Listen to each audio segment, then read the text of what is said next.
Hello hi नमस्कार। मु प्रिया आपण को स्वागत करुच्ची मो चैनल केजीएफ विथ प्रिया को। जदि आपण मो चैनल नुआ अच्छा तेरे मो चैनल को एवं सब्सक्राइब करूँ और पाखरे थिबा बेल आइकन को दबे ऑल नोटिफिकेशन को ऑन कर दिंतु। एबे चलते देखा आज रेसिपी। आज आम बनवाक जाऊे मटन आलू झोल। से कौन सब इंग्रेडिएंट्स दरकार देख नियंतु। पियाज दीटा, रसुण गोटे, आ अदा 2 इंच आउ किछि गोटा मसला। तो आम ये सब नहीं जिनस को ग्राइंडिंग करवा। अदा, रसुण, पियाज, जीरा हाफ चमच, आउ 4-5टी सुखिला लंका, आ गोटे छोट टमाटो आपको सब ग्राइंडिंग करदे। देखंतु ग्राइंडिंग हो सारी। एबे आमे प्रेशर कुकर को गरम करवा और से आम तेल दबा।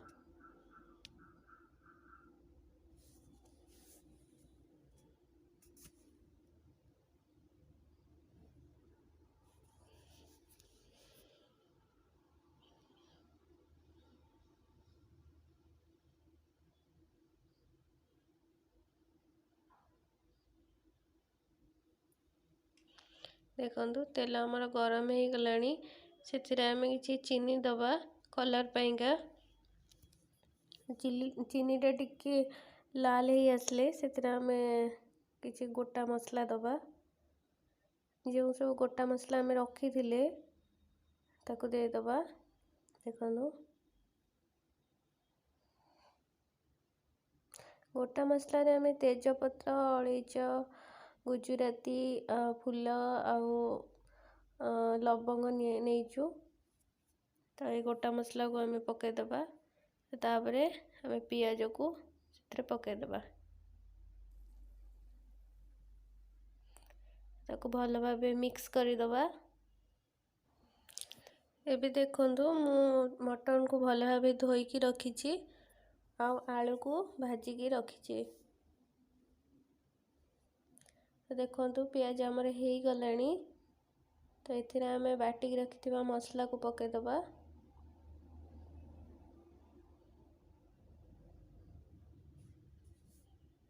ताको भल भाव मिक्स करदबा। तो मसला आमर हो गलानी अधा। तो ये आम मटन पकईदबा।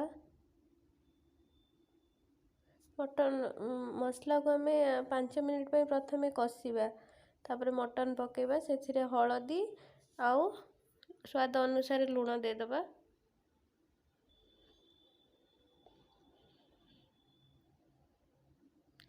ताको भल भाव मिक्स करदबा।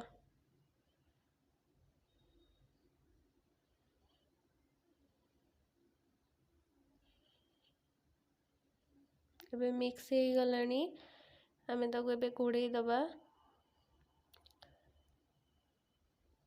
घोड़ेबार 15 मिनिट पर ताको आउ थे खोलिकी आउ थे टिके एपट सेपट करदबा। देन आम आउ थे ताको घोड़े दबा। एटा आम सिम गैस लो करके ही आम ताको कषिबा। तो एबे आम लंका गुंड आउ मीट मसला दबा।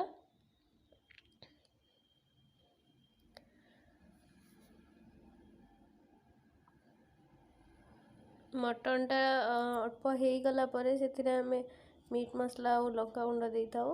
एबे देखंतु हो गलानी आमर मटन कषाटा। से आम गरम पानी दबा। गरम पानी देले टेस्टा अधिक भल लगी थे। गरम पानी दे आम मिक्स करदबा। आलू पकईदबा से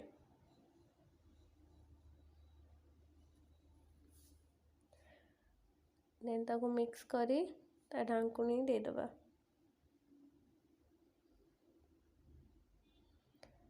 ताको आम 4टा सीटी मारला पर्यंत रखिबा। देखो आमर सीटी मारी सारा 4टा। एबे आम ताको देखा चेक करवा हेची कि नहीं।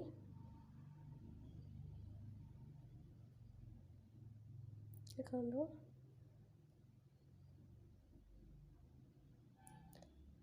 मटन एवं आमर रेडी हो जाइए।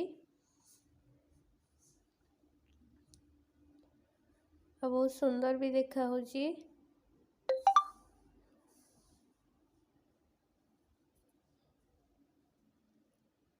मु एतिके तार झोलटा एतिके रखी, आपण अनुसार रखिए। एबे आमे सेथिरे किछि गरम मसला दबा आ धनिया पत्र दबा।